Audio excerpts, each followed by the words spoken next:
Hello, everyone, and welcome to another episode of the Capital Gains Tax Solutions podcast, where we believe most high net worth individuals and their professional teams struggle to find great capital gains tax deferral options.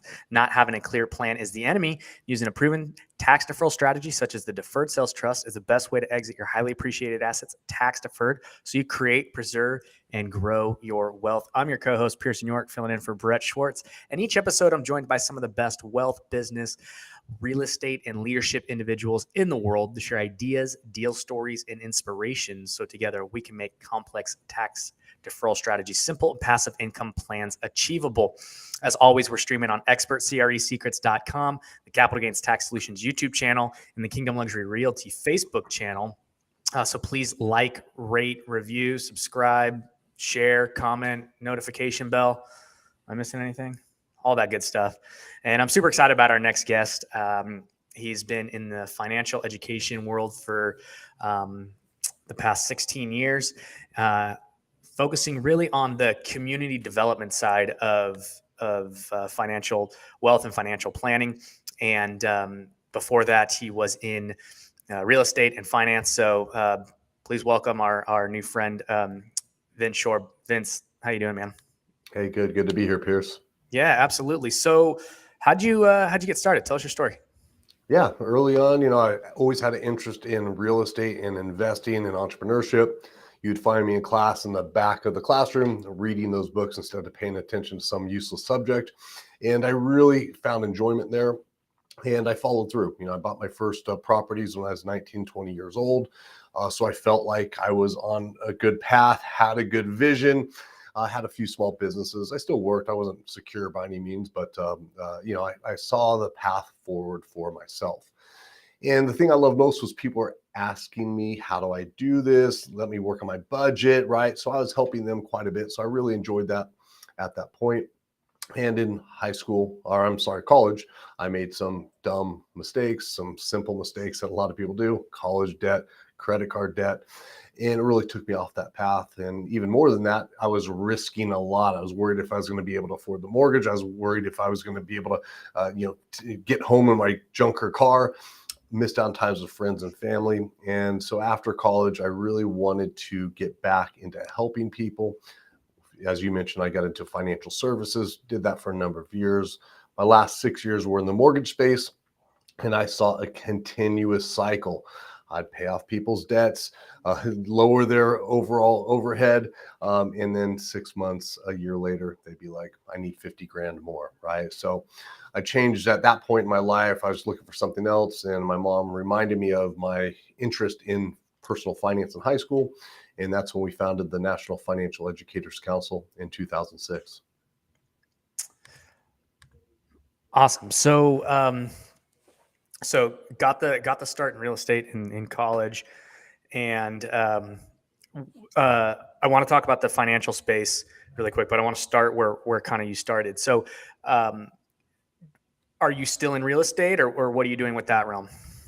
Yeah, still in real estate. Now I'm doing a different type of thing. I don't have as many rental properties as I once had. I lightened up right before 2008, 2009, which was I kind of lucked out there. I saw the writing on the wall though. But right now I'm doing rehabs and still active, but it's a different way for me to get my workout in. So yesterday I lifted about 3,000 pounds of pavers and cement and concrete dust or sand. So it's a way for me to get my workout, adds a value of the property, and I'll end up flipping this after 2 years. So I'm still in that space. My first property, I was a waiter and busboy, and the realtor was in there when I was 19, 20 years old. And the realtor kept eating there, and I'd pick his brain every single day. And I got a partner with one of the guys I worked out with at the gym, and we went on this deal together. And actually, I still have that property going on 29 years later. Wow, nice. So a little bit of depreciation, probably, and whatnot. What markets are you in? Right now, focus on Texas. I'm going to be unloading my California properties, but I love Texas. Not only for the business benefits on low taxes, no state tax here. Yeah, California has about 14%. I don't know what they're doing there. They just want to send people away. But I also am looking into Florida too. I'm interested in that market. So It's really a hobby for me. One of my first loves. I have to be in it. In the area I'm in, it's kind of a growing area, North Dallas, Frisco, Little Elm area. And I just like watching developments, and that's always been an interest for me. Yeah, absolutely. So when you offload those properties, what's your plan with the tax? Because they're in California, I'm sure that they're pretty high. So are you going to 1031 or what's your plan there? Yeah, with that one, it's going to be cutting the pretty close. I made 1031, but I may be able to claim that $250,000 deduction because I will have been there 2 of the last 5 years. That's the goal. We'll see how the market is when I want to sell. So fingers crossed. If not, it'll be a 1031 for me. Yeah. And since this is a tax show, I'm gonna get this. What has been your biggest frustration with the 1031 and the tax deferral strategies that you guys implement from a Yeah, real at estate least perspective? for me, when I've done it before, and I had, I think, one success, one failure, and I wasn't able to get the property. There were just delays on the property, and again, this was going on a decade ago, but there's delays and things happened, and I didn't have the right team in place to really, secure that in the amount of time that was needed. So that was one of my frustrations from that. But I think anytime you can, pay the taxes later than sooner, it's always a good thing. Yeah, absolutely. And one of the, and we bring this question up a lot because a lot of people haven't heard of the solution that we have, which basically allows you to liquidate an asset, not just commercial real estate, but a primary home or a stock or a business or crypto, whatever, and basically sell the asset. It doesn't have the same time constraints as a 1031. It doesn't have the same like kind constraints as a 1031. So you can sell a business or a stock or a primary home and go into a stock or a mutual fund or a business or a crypto or real estate, but on your time. So quick story, and then we'll go on. So we had a gentleman who sold a business for I think it was like 2.3 million. He deferred 600,000 in tax, and he ended up putting that into the stock market for about a year until he found a multifamily development deal in Tennessee that he had went and JV partnered with, and he funded that a good portion of that extra trust to that venture. So it gives you the flexibility and the timing to kind of control, and so you can kind of decide when you want to go in and out of deals and not have to be that motivated buyer or whatnot. So you guys can learn more about that by going to capitalgainstaxsolutions.com. We also have a mastermind every Friday at 10 a.m. Pacific, 1 p.m. Eastern. If you go to capitalgainstaxsolutions.com, you can check that out and sign up for that. That's a great place to come learn, connect with people like Vince, and just a plethora of people who have knowledge and whatnot to come in. So I don't know. I'm curious, have you ever heard of a deferred sales trust, or have you ever Yeah, I used have. one? I haven't been involved, but I know from me as a financial educator in this role, I think it's important that we're getting information when needed in advance, right? When you're going Of to make course. these decisions from experts, right? And the beauty of today, there's information out there. You just need to know how to vet them and so forth. But, it's always nice when you're able to build a relationship via podcast, other channel where they're educating you on that process. I think the old way of financial services going 20 years ago was more, you didn't know the magic behind what was happening, right? Right. I think nowadays we have the opportunity to understand. And so the next time I need to do that, I'm going to be listening to your podcast more, reading your books more, and then having those conversations. So I know enough to have an intelligent conversation with you. So I'm prepared. Again, I think that's the beauty of the age we live in here today. Yeah, absolutely. Which kind of leads me to my next kind of question, which is, so you do a community approach to financial services. So dive into that. What does that mean exactly? Yeah, so our role as a company, and when we started, we were boots on the ground providing financial education and coaching, right? So that was 16 years ago. We were the one doing the events. We were the one educating people. And we had some great success. We're filling 1,000-person plus venues in these type of thing with celebrity sports stars. So we had some great success. And what happened is other groups started to say, can we use your material? Can you help us put this on? Can you help us with this program? So about a decade ago, we really shifted toward training people in local communities to be financial educators, coaches, providing them all the resources, support materials they need to scale and grow a local community campaign. So if somebody locally wants to attend an event or get a personal coaching on their basic finances, right? They're trying to get out of debt, trying to pay for little Johnny's college. They have somewhere to go where it's just financial education and a responsibility to them. They don't offer financial services as their role as a financial educator or coach, although we do have a lot of people in financial services. About 25% of our market, our clients are in financial services, but their role when they're teaching, they're not selling, they're teaching. And I think that's the where people can go to for unbiased advice that they can really sink their teeth into. And that's been our model here. So we're scaling these programs globally. We're in 60 countries, and we're in every state across the U.S. Yeah, so you guys really have just a straight education platform that you basically go out and teach financial literacy to basically different communities. Now, do you guys focus on specific areas, or do you guys just get contracted, or how does it work? How do you guys get paid? Yeah, great question. So we're a public benefit corporation. We're a certified B corporation. So we have a business model that's, based on capitalism, but we also have a social impact objectives that we have to meet. People purchase our products and training so they can disseminate in their communities. We also have a sponsorship model. So people that don't want to teach or be leading this can sponsor programs, local schools, local nonprofits in their community so they can get that. So that's how we get paid. And we did that mindfully.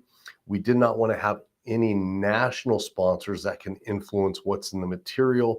We focus on creating educational grade. We're a accredited provider, IACET accredited. And so we really want to take it that higher level. So we're serving those colleges, those higher academia, as well as those people just that are passionate about sharing this message. The thing we find with most of our clients that want to bring this into their communities is they wish they were taught about money when they're younger. So we have people serving from kids all the way through adults. Yeah, absolutely. And I think that that's a huge need that's in the market. I mean, I got 3 kids right now, right? And we're contemplating, okay, like what are they actually going to be taught in school? Like we have, all the basics, right? The fundamentals of how to learn, right? That's the main thing, how to apply concepts and whatnot. But I mean, it's pretty rare that you get a education in finance, right? Yeah. Which is like important stuff. Like, okay, quick example, like what does insurance do? Mm-hmm. Something like that. Like, how do I use a credit card? How do I use a credit card correctly and not get reamed by the 24%, but still maybe benefit off some of the rewards, right? Yeah. How do I build my credit? How do I write a check or send a wire? Like what do all these things mean? How do I invest my money? How do you do your taxes? How do you do your taxes, right? Who do you go to for that? And so all of these different financial things that are basically what the world runs on aren't being taught in the schools really. And so I think it's awesome that you're going out there and you're doing this community outreach kind of model where you guys are educating people in financial literacy. I'm trying to do it with my kids right now. We'll play, wholesale and retail, right? Where I basically sell my kids all the ice cream, right? Or whatever it is. Yeah, and then they sell it to each other and they get more money and all that kind of stuff. Just dumb little games, right? But I think that stuff is super important. So I love the idea and the mission behind what you guys do. And the interesting thing is it benefits 100% of kids. Career planning, entrepreneurship, financial literacy, those aren't taught really in schools. And yet we're learning, how to balance a periodic table of elements and, hypotenuse of a rectangle. I don't even know. But instead of something everybody needs. I talk to a lot of young people, they haven't filed their taxes, right? It's 3-4 years in, maybe they don't make enough, maybe they do, they don't know, right? They don't know who to go to, right? They see Of course. TurboTax, confusing. It's like, just the basic things that we know. And hindsight, when I was 18, 19, 20, was kind of new to me, and I made dumb mistakes like everybody. But and these are basic things we can do to protect them before they leave, so they don't get behind the 8 ball like I did, and many other people do. Yeah, absolutely. So, kind of going back to this idea that you have just like a really kind of powerful, mission behind what you're doing. Um, what are you guys like doing to kind of expand? Are you guys looking to do that, or are you kind of just staying in that little lane and just like, hey, this is what we do? Like, tell us the future of the Financial Educator Council. Yeah, no, we're always growing. That's I need to keep myself busy. That's a passion for us. We want to see this really in every community. So we're actually, we've transitioned. We've done a community basis on a national level. Now we're actually going through state by state, community by community, and building out these areas where we know we have quality people there to lead. And we're doing this with sponsorships through people in financial services, because there's a nice relationship there. They're funding this. We're building relationships, doing awareness campaigns, PR campaigns to raise awareness for financial literacy and education, but also for our sponsors that are taking care of us and helping get this message out. Yeah, and that's a great model, right? Like, it's a lead gen for Yeah. the financial services, because once you get the idea, oh, I'm going to teach everybody like how to do it. Number one, they're the teacher, right? So everyone Yeah. wants to immediately like come to them because they're immediately the authority. And then they taught them something and they added value. And then, they have the services to provide the solutions that they just made, to the problems they just made known. So that's Yeah. it's a brilliant idea on your guys' part. So which leads me to this question. I believe everyone's been given a set of gifts, spiritual gifts, or superpowers, or strengths, or whatever. So, what are one or two gifts that have led you to be successful today? Yeah, I think it starts with work ethic, right? I think that's a foundation. I think that's not taught to kids. Fortunately, I had great parents that put me to work, and so that was a true blessing. And I think also just looking for win-win solutions. I've always been, hey, how do we make sure everybody's happy? I know in this space, a lot of people are just saying, hey, sponsor financial education because it feels good, right? You want to do good. We're like, yeah, that's good, but what are the benefits we can provide our sponsors? And I think that's where that win-win negotiation and really looking out for the people, your stakeholders, your partners, your workers, best interest really come back around. So I think that's helped us facilitate a lot of relationships, build some strong partnerships, and helps us spread the message of financial wellness at a faster level. Yeah, definitely. And so, what are your guys' like core pillars that your curriculum is based off? Yeah, independence. So we don't have any outside influence. We develop it with educators and experts in the space, right? So we bring our subject matter experts, and then we bring our teaching experts. So we're integrating research-based education principles. In the financial education space, it's a lot of presentations, right? Watch PowerPoint. But there's education methodologies that we can use to break through this, because money's largely, as you know, behavioral. I know when you talk with your clients, some come to you worried and scared, and you're able to take them from that place to a logical decision-making area.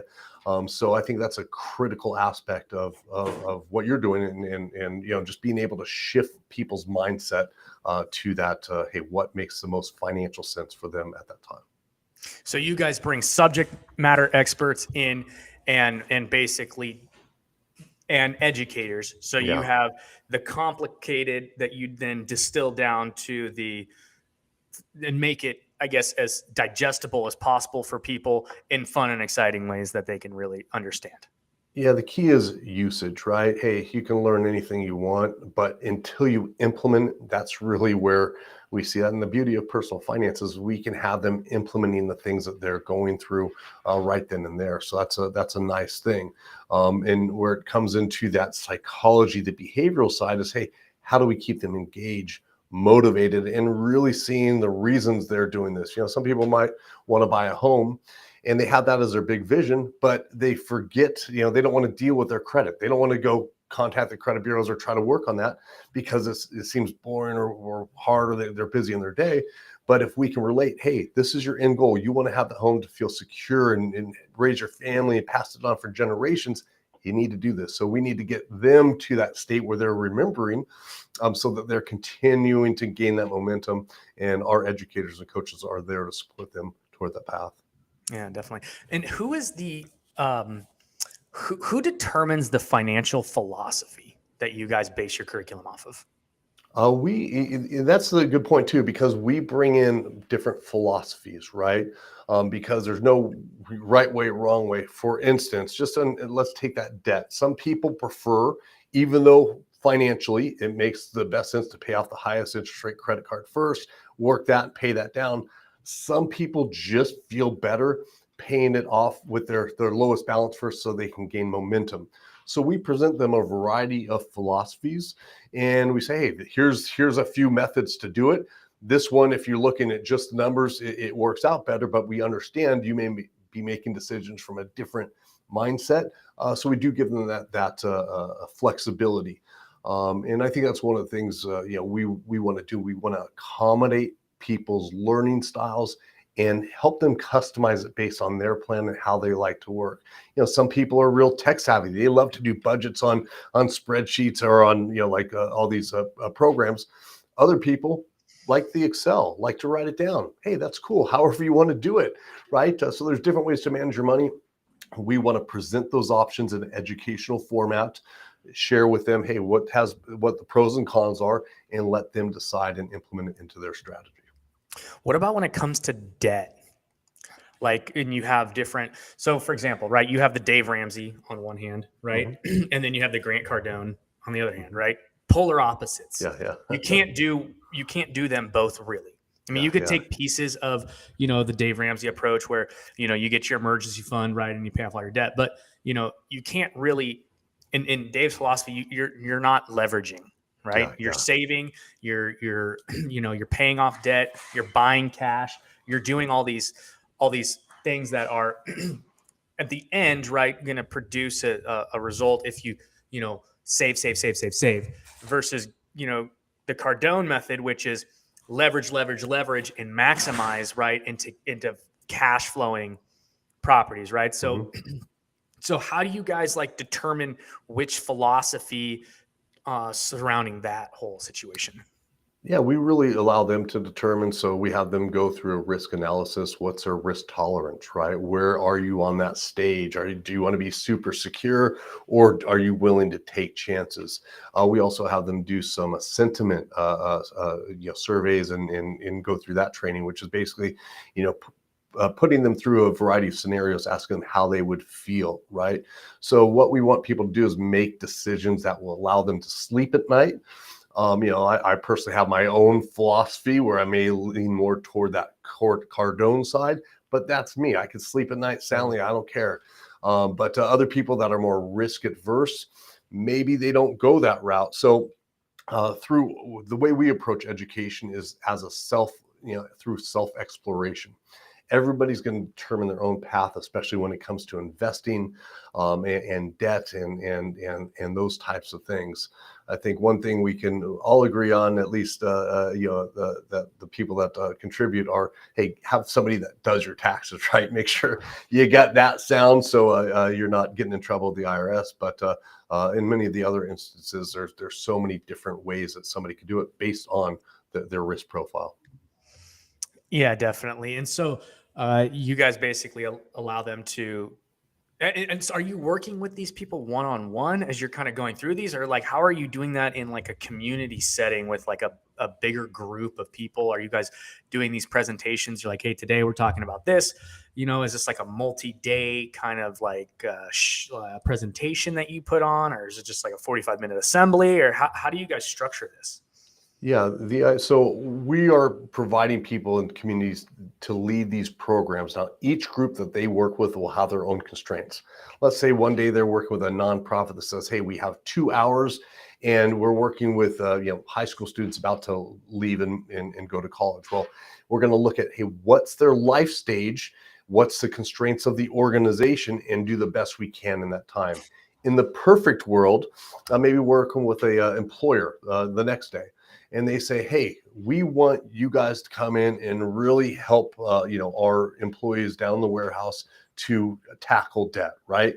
And so we'll assess the situation. We'll say, okay, hey, to really get to that outcome goal that you're looking for, that's going to take 15, 20 hours. Here's what the curriculum will look like. Here's what the follow-up education will look like.